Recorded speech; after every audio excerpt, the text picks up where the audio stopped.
नमस्कार दोस्त हो. सस्नेह परिवारामध्ये आपलं हार्दिक स्वागत आहे. मंडळी, आज आपल्यासमोर सादर करत असलेल्या कथेचं शीर्षक आहे गेट टुगेदर. लेखक दिलीप कसगावकर, अभिवाचन सचिन दातार. ऐकूया गेट टुगेदर.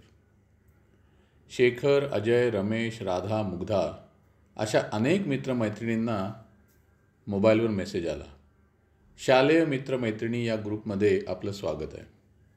शाळा सोडून आता जवळजवळ 50 वर्ष झाली होती. शाळेनंतर पुढील शिक्षण, नोकरी अशा विविध कारणांमुळे मित्र एकमेकांपासून विखुरले. काही मित्र आठवणीत होते तर काहींचे फक्त नावच आठवत होते. कोण कुठे आहे याची कल्पना नव्हती. कसे कोणास ठाऊक, पण राज नावाच्या मित्राने त्याच्या शाळेतील मित्रांचे फोन नंबर्स मिळवले आणि शालेय मित्रमैत्रिणी हा व्हॉट्सअप ग्रुप तयार केला. ग्रुपमध्ये अनेक मेसेजेस येऊ लागले. मित्रांचे फोनवर बोलणे सुरू झाले. काय, कुठे असतोस? शाळेनंतर काय केलंस? कुठे नोकरीला? लग्न वगैरे काही? बायको कुठली? की वर्गमैत्रिणींपैकीच ढापलं कोणाला? मुलं किती रे? काय करतेस? वगैरे प्रश्न विचारले जाऊ लागले. आश्चर्य म्हणजे बरेच मित्रमैत्रिणी पुण्यात किंवा पुण्याच्या जवळपासच होते, पण एकमेकांची माहिती नसल्याने गाठीभेटी होत नव्हत्या.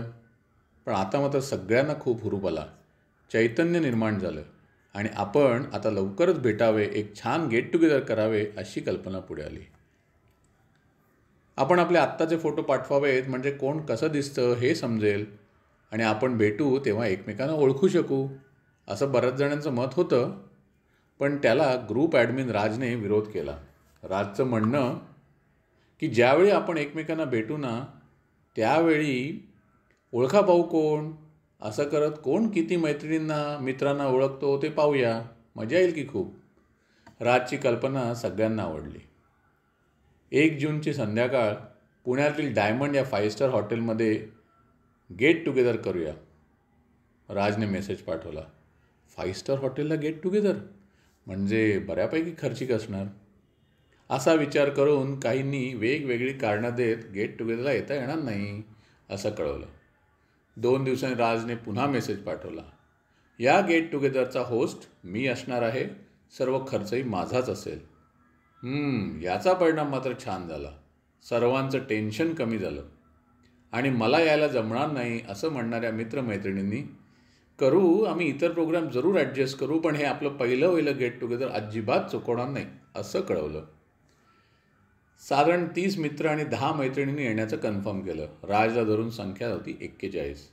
गेट टुगेदरची तारीख जशी जवळ येत होती तसा मित्रमंडळीतला उत्साह वाढत होता आणि प्रत्येकजण त्या संध्याकाळची वाट बघत होता. राज कोण नक्की? वर्गातल्या हुशार मुलांपैकी तर नक्कीच नव्हता. नाव तसं बहुतेकांना पुसटचं आठवत होतं. बरं, त्याच्या DPवर देखील फोटो नाही, त्यामुळे सगळ्यांची उत्सुकता अजूनच वाढलेली. राजने त्याच्या एकुलता एक मुलगा वरद याच्यापाशी चर्चा केली आणि त्याच्या सल्ल्याने संपूर्ण प्रोग्राम प्लॅन केला. बाबा, प्रोग्रामचे डिटेल्स कोणालाही सांगू नका, सस्पेन्स ठेवा. वरदच्या या सल्ल्यामुळे राजने प्रोग्रामचे कोणतेही डिटेल्स कोणालाही दिले नाहीत. आपलं गेट टुगेदर डायमंड हॉटेलमधल्या दर्पण या हॉलमध्ये होईल असा मेसेज राजने पाठवला. आज 1 जून, गेट टुगेदरचा दिवस. डायमंड हॉटेलच्या पहिल्या मजल्यावरच्या दर्पण हॉलमध्ये अतिशय छान सजावट होती. ताज्या फुलांचा सुवास दरवळत होता. हळुवार आवाजातलं मधुर संगीत वातावरणातली प्रसन्नता वाढवत होतं. सुटाबुटातले मॅनेजर साहेब येणाऱ्या प्रत्येकाचं गुलाबाचं फूल देऊन स्वागत करत होते. त्यांना वेलकम ड्रिंक देत होते. महिला मंडळींना मोगऱ्याचा गजरा दिला जात होता. बरेच जण एकमेकांना अनेक वर्ष भेटले नव्हते, त्यामुळे एकमेकांना ओळखणं खूपच कठीण होतं. कोणत्याही नवीन मित्राचा हॉलमध्ये प्रवेश झाला की हा राज असेल का, प्रत्येकाच्या मनात प्रश्न निर्माण होत होता. हळूहळू जसजशी मित्रमैत्रिणींची उपस्थिती वाढू लागली तशा गप्पा रंगल्या, चेष्टामस्करी सुरू झाली.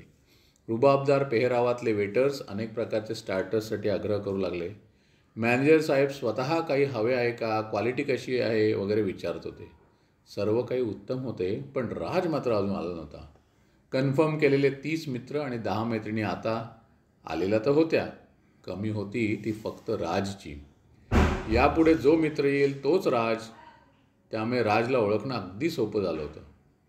मॅनेजर साहेबांनी अतिशय मनोरंजक गेम्स अरेंज केले होते. सर्व उपस्थित त्या गेम्समध्ये आनंदाने सहभागी होत होते. 60 पार केलेली ती मंडळी तरुण होऊन मनसोक्त आनंद लुटत होती.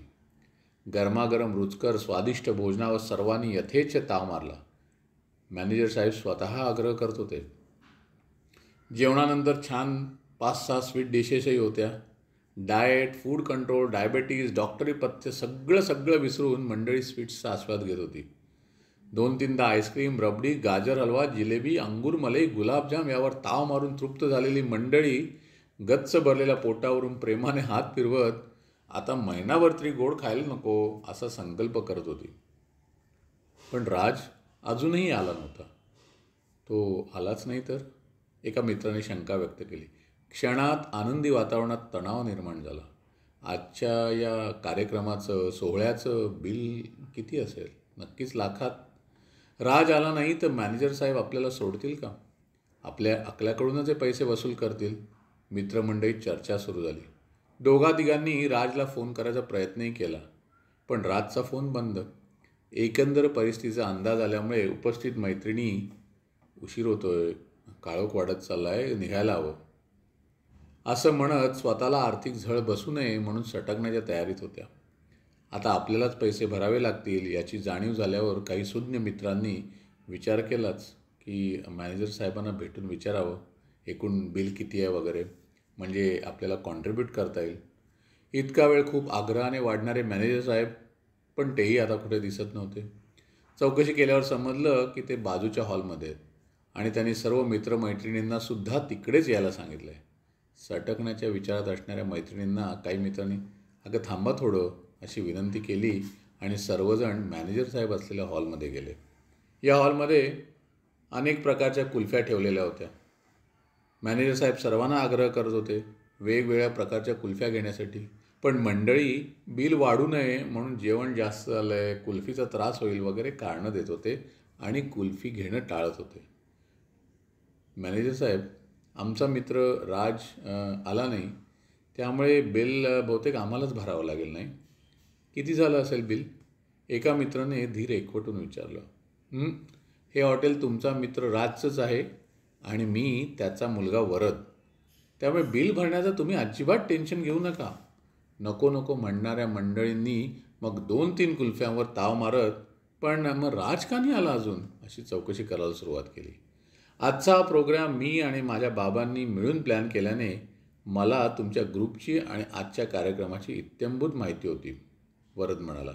बाबांच्या प्लॅनप्रमाणे प्रोग्राम करायचा मी प्रयत्न केला आहे, पण काही चुकलं असेल तर प्लीज मला माफ करा, वरद हळवा होत म्हणाला. मग वरदने पडदा बाजूला केला आणि सर्वांना आश्चर्य वाटलं. भिंतीवर राजच्या शालेय जीवनातले अनेक फोटो होते. अभ्यासात कमी असणारा परंतु अतिशय हरहुन्नरी आणि इतरांना मदत करणारा राज सर्वांनाच आठवला. राजने शाळेत असताना मला अनेकदा मदत केली होती. कधी पुस्तकं, कधी वह्या त्याने आणून दिलेल्या होत्या. अरे एवढंच काय, बऱ्याचदा माझी शाळेची फी देखील भरली होती. असं वेगवेगळं काही ना काही अनेक मित्रमैत्रिणी सांगायला लागले. राजबद्दलचा सर्वांचा आदर अजूनच वाढला. अरे पण वरद, राज आहे कुठे? तो का नाही आला? ठीक तर आहे ना? सर्वांनी एक सुरात विचारलं. तेवढ्यात कोणीतरी व्हीलचेअरवर बसलेल्या एका व्यक्तीला सर्वांसमोर आणलं. डोळे मिटलेली ती व्यक्ती पडू नये म्हणून खुर्चीला बेल्ट बांधलेला होता. हा तुमचा मित्र राज, वरदने ओळख करून दिली. वरद? अरे पण अगदी आज दुपारपर्यंत तर ग्रुपवर मेसेज पाठवता राज. हे अचानक काय झालं आणि कधी? सगळ्यांनी उत्सुकतेने विचारलं. 4 दिवसांपूर्वी माझे बाबा घरातच पडले. हातापायाला फारसं लागलं नाही, पण डोक्याला मात्र मार लागला होता आणि त्यांची शुद्ध हरपली. हा माझा मित्र डॉक्टर आहे. याच्याच दवाखान्यात बाबांना ॲडमिट केलं होतं. माझ्या मित्राने प्रयत्नांची पराकाष्ठा केली, पण फारसा उपयोग झाला नाही. बोलता बोलता मीच त्याला म्हणालो की अरे बाबांनी ना 1 जूनला मित्रांचं गेट टुगेदर अरेंज केलं आहे. ते आता कॅन्सल करायला हवं, सर्वांना कळवलं पाहिजे. तर ते ऐकून त्यानेच सुचवलं की गेट टुगेदर कॅन्सल करू नकोस, सर्व काही होऊ दे प्लॅनप्रमाणे. आपण त्या दिवशी सर्व मित्रांना एकत्र बोलावून राजकाकांना त्यांच्यासमोर नेऊ. मित्रांचा आवाज ऐकून त्यांचा स्पर्श अनुभवून काही फरक पडतोय का बघूया.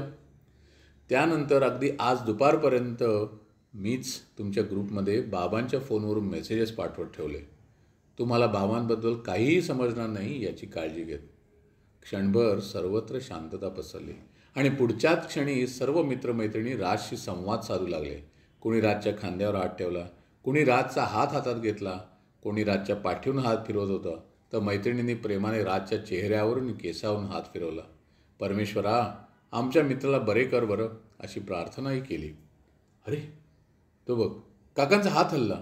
वरदचा डॉक्टर मित्र आश्चर्याने म्हणाला. मित्रमंडळींमध्ये उत्साह वाढला आणि मग त्यांनी सर्व परीने राजशी संवाद साधणं चालूच ठेवलं. मित्रांच्या सहवासाने आणि मैत्रीतील प्रेमाने किमया केली आणि राजने हळूच डोळे उघडले. वरदचे पाणावलेले डोळे बघून एका मित्राने वरदला जवळ घेतलं आणि वरद, काळजी करू नकोस, तुझे बाबा लवकरच बरे होतील, असा वरदला धीरही दिला. राज मित्रा, तू आम्हाला ओळखलेस का? अनेकांनी राजला विचारलं. राज डोळे भरून मित्रांकडे बघत होता आणि अचानक त्याने मित्रांना हात जोडले. वरदच्या डॉक्टर मित्राचा प्लॅन यशस्वी झाला होता. जे काम महागडी औषधं करू शकली नाहीत ते काम गेट टुगेदरच्या निमित्ताने मित्रमैत्रिणींनी केलं होतं. लवकरच राजकाका पूर्णपणे बरे होणार याची डॉक्टर मित्राला खात्रीच होती. वरदने मनापासून आभार मानत सर्वांना छानसं गिफ्टही दिलं. आमचा मित्र राज लवकर बरा होईल आणि त्यानंतर आम्ही परत गेट टुगेदर अरेंज करू, असंच म्हणत सर्वांनी राज, वरद आणि वरदच्या डॉक्टर मित्राचा निरोप घेतला. आजचं गेट टुगेदर अविस्मरणीय झालं. मित्रमैत्रिणींना भेटून खूप छान वाटलं. मोबाईलवर घेतलेले फोटो ग्रुपमध्ये आठवणीने टाका. पुन्हा लवकरच भेटू, काळजी घ्या, बाय बाय, असे म्हणत सर्वांनी आपापल्या घराकडे प्रस्थान केलं. काय मंडळी, कसं वाटला हा गेट टुगेदरचा प्रसंग? अभिप्रायात नक्की कळवा. आजचं आपलं अभिवाचन लाईक करा, आपल्या मित्रमंडळींबरोबर शेअर करा आणि त्यांनाही आपलं सस्नेह चॅनल सबस्क्राईब करायला सांगा. धन्यवाद.